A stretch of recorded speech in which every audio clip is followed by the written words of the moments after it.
I'm going to let you get started because we're getting more and more people on. They signed on to hear about SEL programs and what we need to know as counselors about teaching them. Because for a lot of us, especially the counselors that have been around a while, no one taught us this in graduate school. So we really need to know how to go in and how to reach these children in the small window that we have them. So I'll turn this over to you, Dr. Silbert, and I really appreciate your being with us today. Thank you so much, Cindy.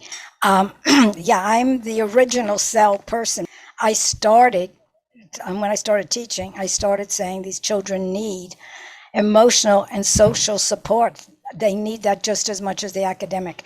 And so that's when it all began. So our entire company is based on SEL. Today, what we're going to do, we're going to begin with the need for a SEL program for K through 5, tips on teaching a SEL program, things I can share with you. And then I'm just going to share my own program with you. And at the end, you can download 12 lessons. I'll tell you where to go and how to download it. Let's begin the need for a SEL program. Surveys have been published by Castle that say SEL is essential. And results from 213 different studies they found, it showed that 27% of the students that went through a Castle program, a social emotional program, their actual academic performance went up. And it also showed that they went up 24% in social behavior and in lowering levels of distress. What I found out in just doing my own program and studying all the programs that were out there at the time, the teacher, and you're going to be the teachers, you're the counselors, the teachers, the counselors are more important. That's the research that I came up with than the actual program. And I'm going to get into that a little bit more. Okay, my findings about self-esteem. So here you're going to be working with a child to help improve their social and emotional well-being. Self-esteem is what we all think, oh, I'm really good at art. Oh, I really feel great when I do this and this and this. But self-esteem is basically how children and adults, how they perceive their significant others perceive them. Think about it, about yourself. Your significant others now could be your spouses, could be your children, some parents still, who you work with, the principal, the superintendent. Who are your important significant others right now? You can walk into a room right now and you feel great because you know everyone in that room thinks you're great. They think you're terrific. Your self-esteem is going to be high. But if you walk into a room where you think everyone has on black shoes and you're wearing brown, and you look around and you think, who do they think they are? Oh my God, I'm not wearing the right thing. Your self-esteem is going to plummet. If you have a good base, a good foundation that began between 5 and 6 and 7, actually at birth, your feeling of self-worth you'll be okay. You're not going to be damaged. It's the people that don't have this foundation, and that's why it's so critical to have this social and emotional learning taking place in the elementary schools. The teachers need to create an environment conducive to learning. Without realizing it, the children's most important significant others are mom, number 1 universally, 2's dad, 3 teachers, without realizing it. What teachers say and do affect how children think about themselves. They'll work for a teacher. There's been research on this, who they think that teacher thinks I'm wonderful. They're going to work for that teacher. Number 1, follow Castle. They did all the research for us. They came up with self-awareness. Child has to know who they are. Self-management. They have to be able to control their impulses, their emotions. Social awareness, so that they're sitting in school going, who is that in class? I don't like that person. Relationship skills. They know they have to learn that you can't be rude. You have to be kind. They keep saying, choose your words, kind words. Responsible decision-making. Critical. You make the wrong decisions, you end up with a problem. Number two, the second tip. So number one, follow a CASEL program. And number two, the only way to learn social and emotional skills is to discuss and practice those skills in real time with age-appropriate social situations, of which classrooms are a microcosm for it. It's perfect. It's a perfect place.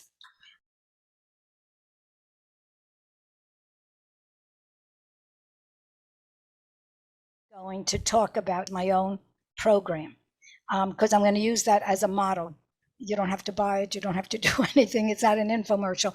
This is the program I like, the program I would choose because of just doing this for this many years. I kept it very, very simple. I was a teacher. I was a counselor. I was a principal of a small school. Teachers and counselors, you are overwhelmed. And keep it simple because you're working with children and they need the simplicity. They cannot be just so overstimulated by colors and pictures and computers, and we don't use any computers. And I'll go through and explain this to you. Our SEL in a Nutshell program, we follow the CASEL categories, every single bit of it. We follow strong categories. Very quickly, name of our company is Strong Learning. As Cindy said at the beginning, I work with the heart and the mind. You have to work with that whole child emotionally and socially. My whole book, Why Bad Grades Happen to Good Kids, is telling parents most of these problems in school are based on emotional or social problems. Okay, so our categories I came up with after all my research was self-esteem, trust, responsibility, options, decision-making again, needs, and goals. Now, learn method, I'm going to model how to actually, when you're in the classroom, what you need to do. There's our learn method. This is a methods course in a nutshell. L, you see it says L-E-A-R-N. L, find the level of the children. You can't begin with a child and you're here and the child's here. Okay, I always say you can't give a baby steak if they don't have teeth. They're going to cry, they're going to choke, it's going to be a problem. You have to begin at the level of the child. Next, the E stands for engage, and that's engage the child emotionally so that they're part of that classroom situation. Activate, that's your lesson. And we're going to go over lessons today, and I'm going to literally give you 12 lessons to take home, 2 per grade level. That's activate, those your lessons. R is the rehearse, practice, practice, practice. Okay, and then N, there has to be a neural change to see if learning takes place. How are you going to know if there's learning taking place? You can't give them a test, but you will know watching the child and how they behave in the class. Hey, let's go level. How do you get the level when you're going into a kindergarten class, a 3rd grade class? Before teaching anything, you have to find the level. So easy, it's easy in math and reading. You give them a test and you find out the level. Is there testing for social and emotional? Yes. It's costly and very time consuming. It's just hard to do. Keep it simple because you're going to do pretty well following something with simplicity. Find what we did was we just divided the children up into grade levels because bullet 1, children's emotional and social development follow certain stages. Even though they don't go through the same stage at the same time, they absolutely follow certain stages. They'll be a little different because look at bullet 2. Each child's DNA, home environment, or personality will influence where they are in moving from stage to stage. Bullet 3, important because this is the age group you're teaching. During the years between 5 and 8 is when self-concept and identity first develops. And those children who are struggling with reading and struggling with things, the emotional piece is going to be a problem because they're looking at everybody else and they're trying to develop who I am. I'm tall, I'm short, I'm fat, I'm thin, I'm poor, I'm rich. These things they have seen, whatever you develop around those ages, usually stay with you during your life. Okay, and so you're going to be working with these children with a social and emotional program. Critical that you understand that age group. For example, if you're working with the kindergartners, they're going to appear to be cheating. Did you ever work with a 5 or 6 year old and you're playing a game and they go, okay, so here's what we're going to do next. Okay, I'm going to go next. I have 14 turns and then you'll go. And you're sitting and go, you're cheating. They don't know what you're talking about. Remember who you're talking. It's like the baby doesn't have the teeth. They're not there. The brain hasn't developed. They're still in pre-operational. I'm very big with Piaget because they have proven Piaget's theory when they did all of the brain scans and all, it validated everything. So they make up their own rules, but when they suddenly become 7, 8, around that age, all of a sudden they're into concrete stage of development and rules rule. They're going to announce, you're cheating. I was first. He went first last time. I'm supposed to go first. They're going to make sure you follow rules.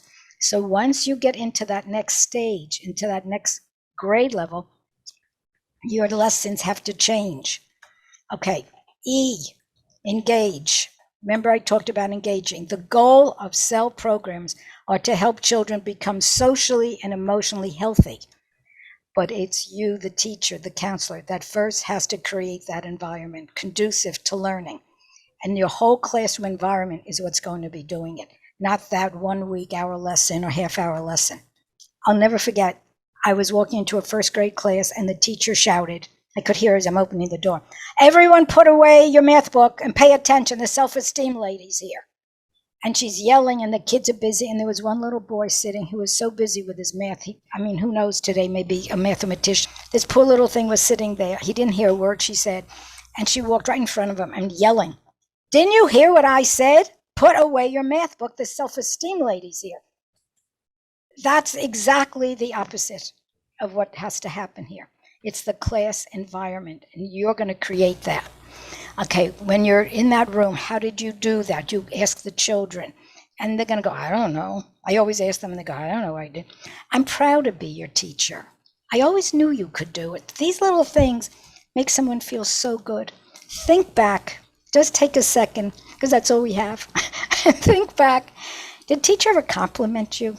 Did teacher ever sarcastic or insult you, even embarrass you? Those things don't go away. You're all sitting there and you're going, yeah, I can tell you right now, it doesn't leave.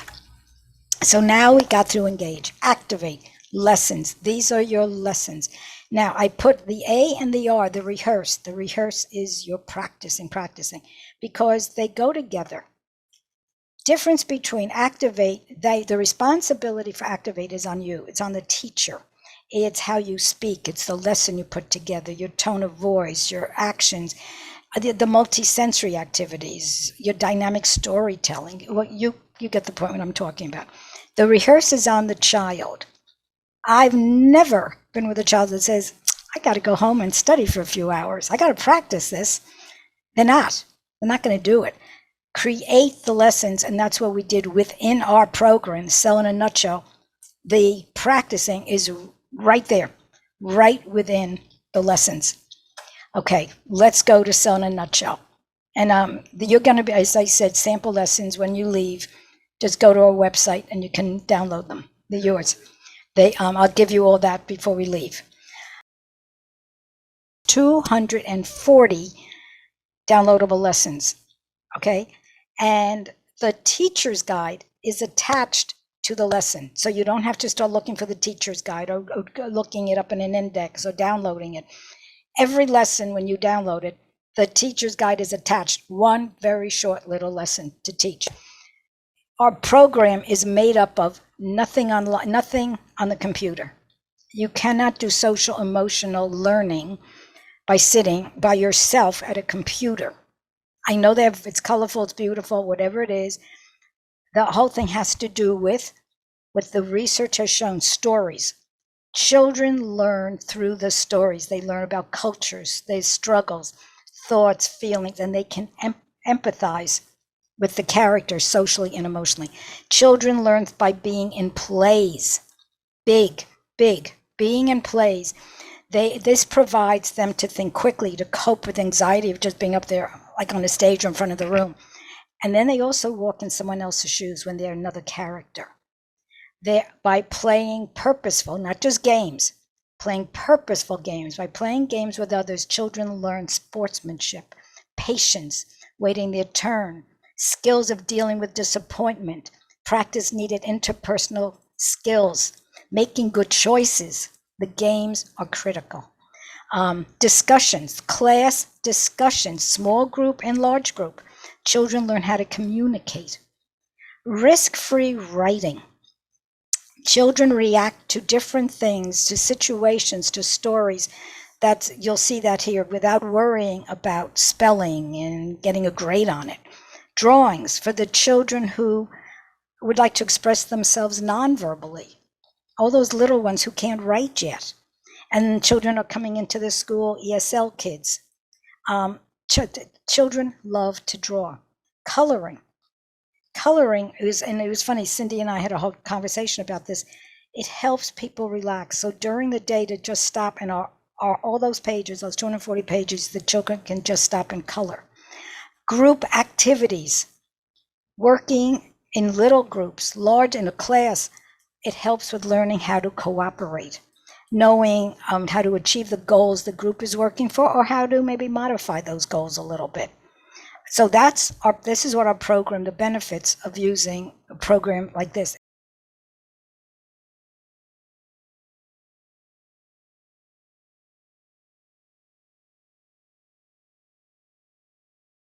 Here are the lessons.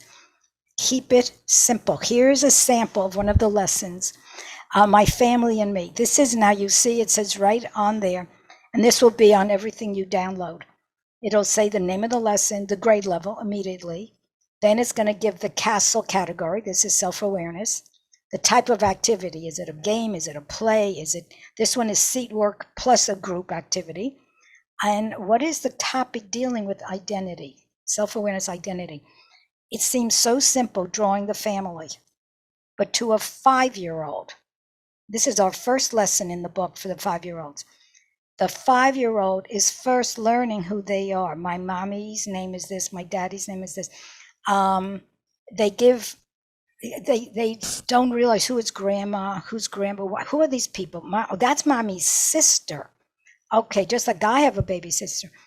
And then they share it with their class. If a child doesn't want to share, that's fine, absolutely fine. They will, because it's very important. You say it's fine, you don't have to share. But you're such a good listener, and they're starting to learn to listen. Okay, the next one, and the second one we're giving is a self-management. Putting away things, grade K also. This is a very big deal for that age group. Let's look at this one. This is a play. Put on a play. This one has to do with self-management. And this one, even though it's a play and it talks about Tiger, who's the character in this play, everyone in our whole program follows the same family. And she wants a gold cup, and the only way you can win is to learn ping pong. This is on grade 1. The children may start reading with you, they may not. Many of them do not learn to read till end of first grade, middle of first grade. All of our writing, everything we have in our books, I happen to be one of the therapists for dyslexia.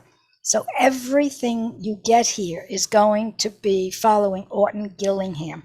It's an approach on how to teach reading, and especially if the children have a reading problem. So it's everything you're going to have here. Because the children learn to read, are going to learn no matter what.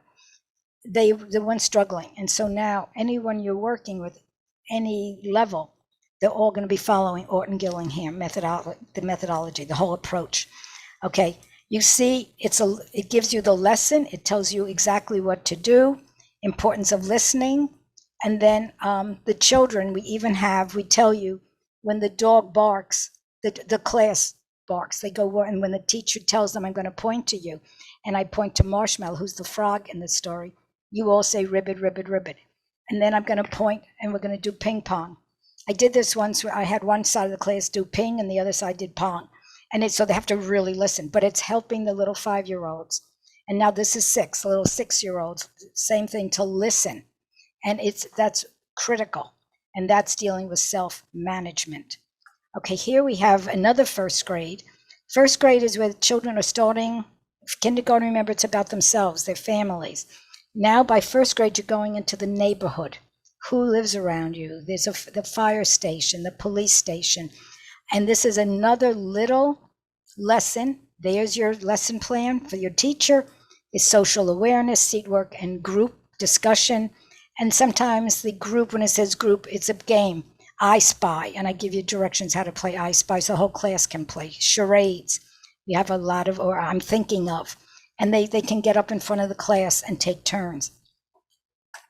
Okay, again, first grade level, self-management. The other was self-awareness. This is self-management. If you notice, kindergarten and first grade, the majority of our lessons deal with self-awareness and self-management. The children cognitively are not up to working at higher levels. They don't understand the social. They don't understand the relationships all the time. Stay with self-awareness and self-management for these little ones. And we give them here, this is an actual, it's story. The teacher reads the story to the class about Tommy, who he's one of the characters in the family, but he wants everyone to go on a bike ride now. And they say, well, I can't go now. I've got to, but I want to go now. And so that's perfect for the children to say, well, what do you do when you want to do something right now? Count to 10, exercise, and then you have your page right there to go to. Just to interrupt 1 second, Dr. Silbert, Sure. I did have a question that's kind of been haunting me since I've started doing SEL with elementaries. How long should lessons be? Because I used to try and keep a bunch of kindergartners entertained for like 45 minutes. Yeah, exactly. Okay. They're going to be rolling around on their little mats. Okay. Follow your class. And I'd say 15 minutes. And you can do 2 lessons. You may do 2 separate things, but keep it 15 minutes, another 15 minutes, doing something else. They have, and some can't even sit for 15 minutes. My husband always laughs. He thought his name was Alvin Sit Down. He thought his last name was Sit Down. He didn't realize in kindergarten, first grade, he couldn't sit there. He didn't know. So kindergartners, they can't sit too long. The poor little first graders, they expect them to sit long, but they really can't. It's in the middle of everything, stop and just say, let's all do jumping jacks. Let's everybody hop on one foot. Just get them moving a little bit. Okay, and that actually, I have all that in the lessons. You're going to see as you read a lot of the lessons, it says now stop in between and do this and this. Okay. I'm going by the grades. Yep. Excellent. Thank you. Good question.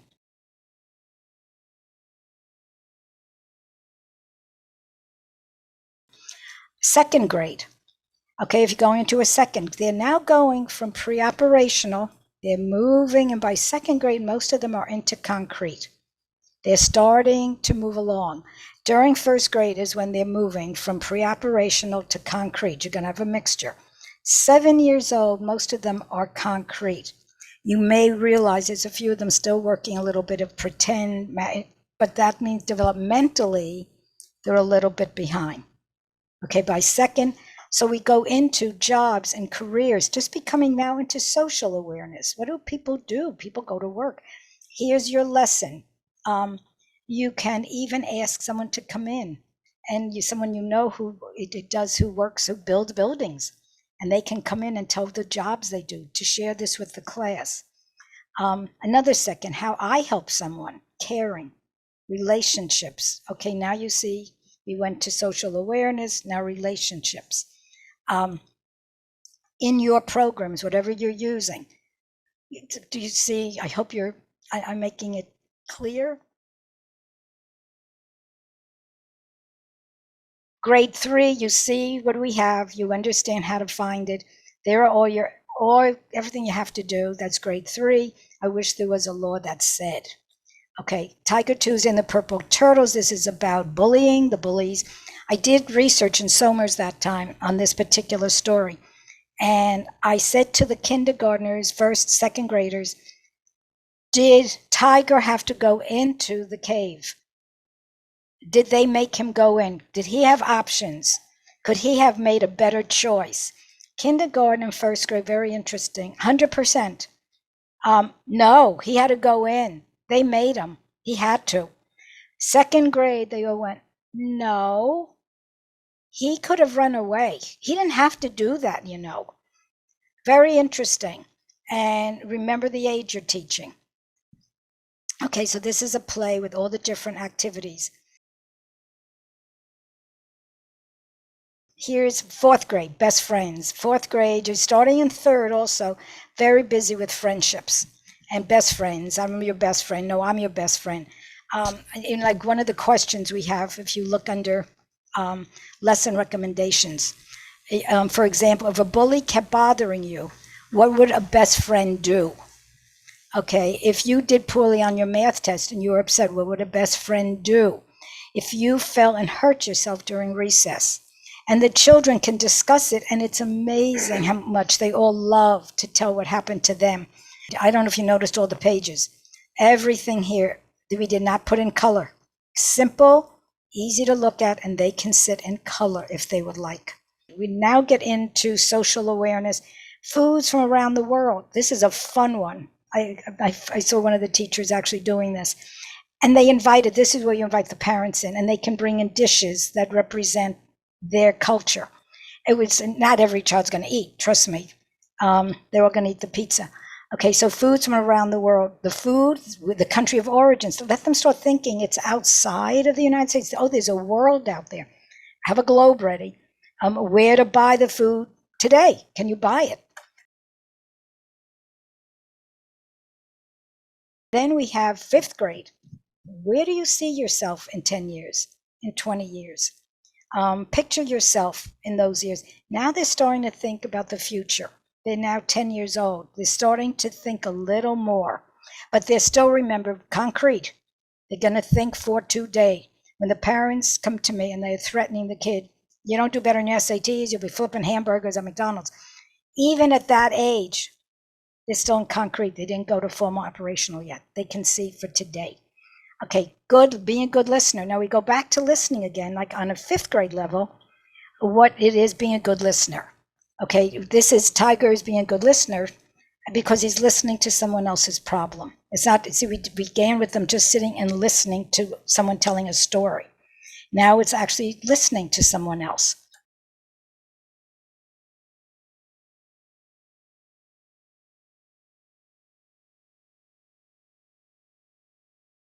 Games, if you remember our list of benefits, games.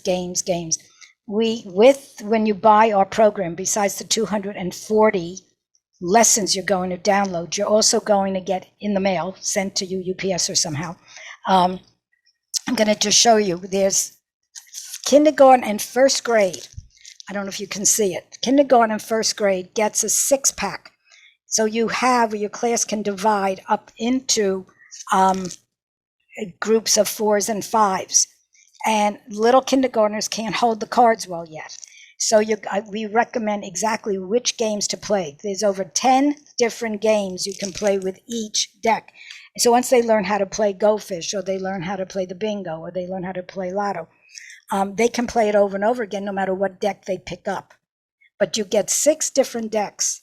It is so important because this is real life learning, having patience.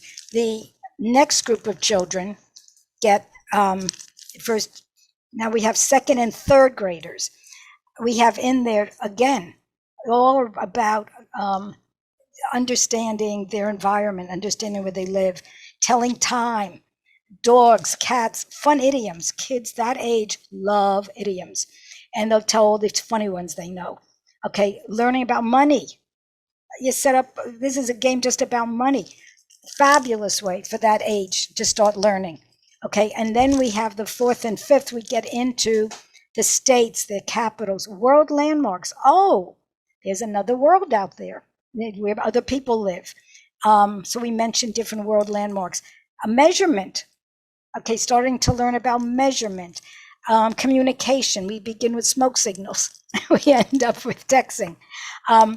And then it talks about inventors and inventions for them to start to think about the future. Okay, and in every deck, every 6-pack, one of the games it's the social and emotional words that children will be learning all throughout the program. Again, let me just say it very quickly again. Children learn by playing games. They learn patience, they learn sportsmanship, they gain confidence, they can laugh with a friend or someone sitting there, especially if they're playing at home and mommy or grandma or grandpa are messing up. I've done this for now 40 years or more. They jump up to help them. They feel for them, and they're all on the same level. They're not the child with the grown-up. They're all the same level. And they learn how to plan.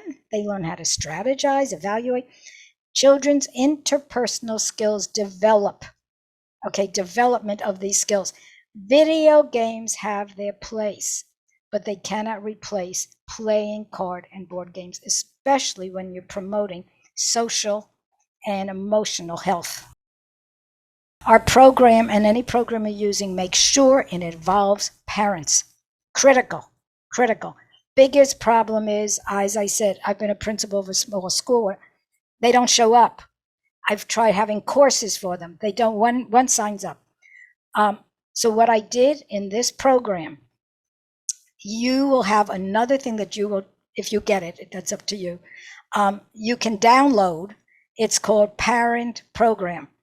You will be getting 40 parent tips on social and emotional development for the child their age. If it's a second grade class, you'll have them for second graders. And it's all written. You just have to send them every week to the parents. So they will learn developmentally where the child is. They'll get a feeling what's happening. Poor parents really don't know. We don't know. And then we also have, as part of the parent program, invitations. You just have to fill in the date and the day and the time. And you can invite them to a game time to play the card games, play bingo. Maybe you're putting on a play. Have them come in. And if they can't make it, it'll discuss this in the parent program.